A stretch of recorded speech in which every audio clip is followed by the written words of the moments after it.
আল্লাহ রাসূল বলেন, তিনটা তাসবিহ যখন কোনো বান্দা বান্দির জবান থেকে অনায়াসে উচ্চারণ হয়, ও যত বড় পাপী হোক না কেন, মরার সঙ্গে সঙ্গে আল্লাহ তারে মাফ করে জান্নাত দিয়ে দেয়।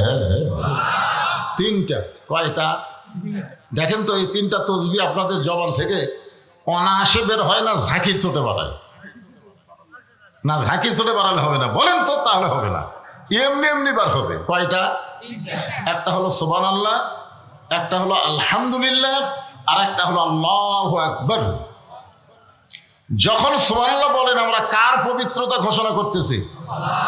যখন আলহামদুলিল্লাহ বলেন আমরা কার প্রশংসা করতেছি? যখন আল্লাহু আকবার বলি তখন কার বড়ত্ব প্রকাশ করতেছি? আল্লাহর প্রশংসা, আল্লাহর পবিত্রতা, আল্লাহর বড়ত্ব ঘোষণা একমাত্র ঈমানদারদের দ্বারাই সম্ভব। জোরে কোন ঠিক কিনা? হ্যাঁ।